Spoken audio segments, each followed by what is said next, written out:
बहुत ही एक गरीब घर था। आई ग्रू अप वेयरिंग लंडे के कपड़े। दोस्तों, आज मैं पाकिस्तान की ऐसी शोबी सेलिब्रिटीज़ के बारे में बात करने वाली हूँ जिनका बचपन इंतहाई गुर्बत में गुजरा। लेकिन उससे पहले चैनल पर नए हैं तो चैनल को ज़रूर सब्सक्राइब कर दीजिएगा और साथ में लगे बेल आइकन को भी लाजमी प्रेस कर दीजिएगा।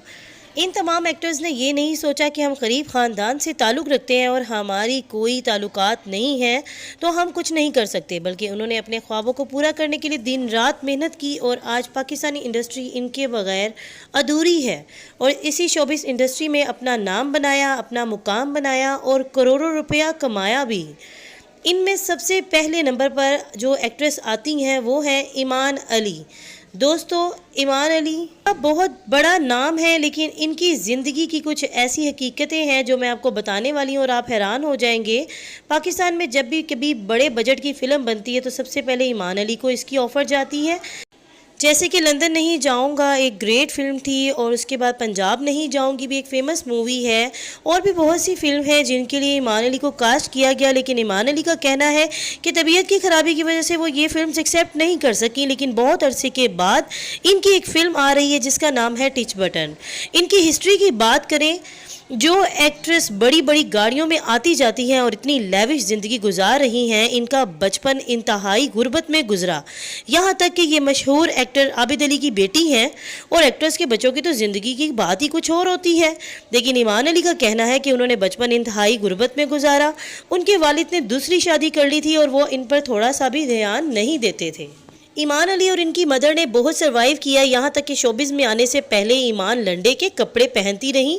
लेकिन शोबिज़ में आने के बाद ईमान अली के दिन ही बदल गए। जब इनसे पूछा गया कि आप 10 साल में एक मूवी करती हैं तो आपके पास इतना पैसा कहाँ से आता है, तो उन्होंने बताया कि मॉडलिंग के दिनों में कमाई जोड़ जोड़ कर पाई पाई जमा करके उन्होंने ज़मीनें खरीदी थी, और अब वो इसी इन्वेस्टमेंट से कमा रही हैं। और उनके हस्बैंड भी काफ़ी अमीर हैं, तो उनको एक अमीर शौहर की वजह से भी बहुत सारी इनकम आती होगी। आगा अली बताते हैं कि मेरे वालिद अपने दौर के बहुत अच्छे एक्टर और कारोबारी इंसान थे। हमारे पास सब कुछ था, लेकिन अचानक फादर की डेथ के बाद इन पर बहुत गुर्बत आई और बहुत मुश्किलात का सामना करना पड़ा। इसके बाद हम अपने नाना के घर शिफ्ट हो गए और वहाँ पर रहने लगे। हमारे नाना की भी डेथ हो गई तो हमारे मामू ने हमारी कफ़ालत की, लेकिन मेरे मामू वसीम अब्बास ने दूसरी शादी के बाद हम पर तवज्जो देनी छोड़ दी। हम किराए के घर में शिफ्ट हो गए। कभी किराया ना होता तो कभी बिल ना होता। ऐसे इनका बचपन 8-10 जगहों पर गुजरा। उन्होंने मज़ीद बताया कि स्कूल जाने के भी पैसे ना होने की वजह से 2-3 माह स्कूल जाते और फिर फ़ीस ना होती तो घर बैठ जाते थे।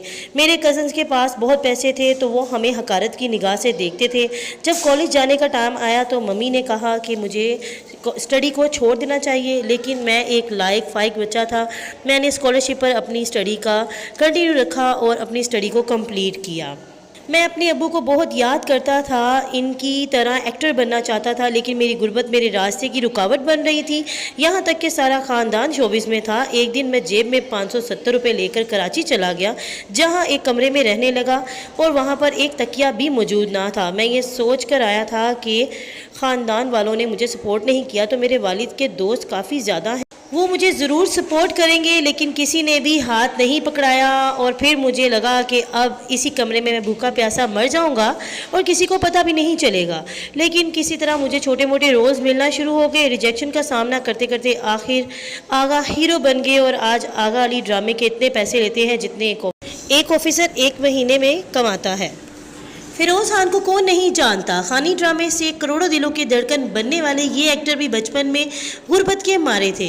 फिरोज़ खान के एक इंटरव्यू में बताया कि इनके फादर एक टैक्सी ड्राइवर थे, लेकिन वो इनकी तालीम पर बहुत ज़ोर देते थे। मेरे वालिद का ख्याल था कि मैं पढ़ लिख कर बड़ा आदमी बन जाऊँ, और उन्होंने इस मकसद के लिए मुझे बड़े स्कूल में दाखिल भी करवाया, लेकिन कुछ हालातों की वजह से मुझे वो स्कूल भी छोड़ना पड़ा और मैं किसी छोटे मोटे स्कूल में दाखिल हो गया। जैसे ही वो किसी छोटे स्कूल में दाखिल हुए तो वहाँ का माहौल उनके ऊपर ऐसा असरअंदाज हुआ कि उन्होंने पढ़ना लिखना ही छोड़ दिया और नालायक हो गए। उसके बाद फिरोज़ खान ने बताया कि मैं सोचता था कि अब मैं कभी भी बड़ा आदमी नहीं बन सकूंगा और अपने घर को कभी सपोर्ट नहीं कर सकूंगा। मेरी बहन ने कदम आगे बढ़ाया और शोबिज़ में चली गई। इन तरक्कियों की ऊंचाइयों को छूने लगी कि घर के हालात कुछ बेहतर हो गए। फिर भी मुझे लगता था कि पैसा तो आ गया, लेकिन अभी भी मुझे कुछ करना पड़ेगा। फिर हुमायमा की वजह से ही फिरोज़ खान शोबिज़ में चांस मिला और तरक्की की गाड़ी चल पड़ी। فیروز خان آج کل کچھ کنٹروورسیز کے شکار تو ہوئے ہیں، لیکن یہ بہت زبردست ایک ایکٹر ہیں اور ہماری انڈسٹری فیروز خان کے بغیر بالکل بھی مکمل نہیں ہوتی۔ یہ سچ میں ایک کمال کے ایکٹر ہیں، ایک اٹریکٹیو ایکٹر ہیں، اور ان کا جو کردار انہوں نے جتنے بھی نبھائے ہیں سب کے سب اپنی مثال آپ ہیں۔ سعدیہ امام کا شمار 90s اور 2000 کی بہترین اداکاروں میں ہوتا ہے۔ ان کی خوبصورتی کو تو سبھی دیوانے ہیں۔ انہوں نے ایکٹنگ سے پہلے ماڈلنگ میں اپنے پنجے گاڑ دیے تھے۔ کوئی نہیں جانتا کہ سعدیہ امام ایک غریب خاندان سے تعلق رکھتی ہیں۔ انہوں نے اپنی ان گنت خواہشات کا گلا گھونٹا لیکن اپنے خواب زندہ رکھے۔ ان کے والد ایک مزدور تھے اور والدہ کپڑے سلائی کرتی تھیں۔ راولپنڈی سے ان کا تعلق تھا۔ انہوں نے اسلام آباد اسٹوڈیو میں بہت دھکے کھائے لیکن کسی نے ان کو سپورٹ نہیں کیا۔ یہی وجہ ہے کہ کامیابی حاصل کرنے کے بعد بھی جب کبھی سعدیہ کو اسلام آباد اسٹوڈیو سے کام کی آفر ہوئی تو سعدیہ نے بالکل منع کر دیا۔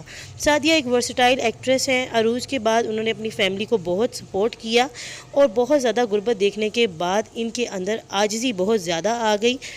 سعدیہ نے 5 بار لکس اسٹائل ایوارڈ بھی جیتا ہے۔ سعدیہ نے جرمنی میں سیٹل ایک امیر ترین شخص سے شادی بھی کر لی اور وہ اب اپنی فیملی کے ساتھ خوشی خوشی لائف گزار رہی ہیں۔ سعدیہ امام بلا شبہ ایک زبردست ایکٹریس ہیں اور ان کا مقابلہ اپنے آپ میں کوئی نہیں ہے۔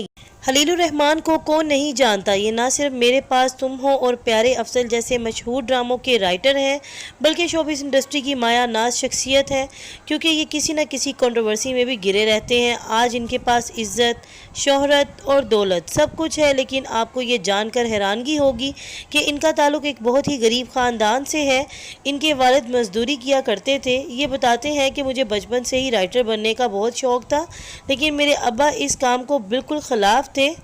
وہ کہتے تھے کہ اس ملک میں رائٹر کا کوئی مقام نہیں ہوتا، اکثر لکھنے والوں کو غربت کی چکی میں پستے دیکھا ہے۔ وہ چاہتے تھے کہ بینکر، ڈاکٹر یا انجینئر بن کر خاندان والوں کی کفالت کریں، اور میرا رائٹر بننے کا خواب اندر ہی اندر مر رہا تھا۔ میں ایک غریب محلے میں رہتا تھا، چونکہ ایک اچھا طالب علم تھا تو اسکالرشپ پر میں نے اپنی تعلیم مکمل کر لی اور ایک بینک میں میری جاب بھی لگ گئی، لیکن کسی جھگڑے کی وجہ سے میری جاب چھوٹ گئی، ہم پر پھر غربت آ گئی اور میرے چھوٹے چھوٹے بچے فاقوں پر آ گئے۔ میں نے لکھنا شروع کر دیا، لیکن پاکستان میں رائٹر کے ساتھ بہت برا سلوک کیا جاتا ہے۔ میں نے اپنی جگہ بنائی اور آج میں پاکستان کا ہائیسٹ پیڈ رائٹر ہوں۔ میں ایک ڈرامہ لکھنے کا 50 لاکھ لیتا ہوں، اتنا کوئی رائٹر پاکستان میں نہیں لیتا۔ آج خلیل الرحمان کے بے تحاشا بنگلے، کوٹھیاں اور کاریں ہیں اور ان کے بچے عالیشان زندگی گزار رہے ہیں۔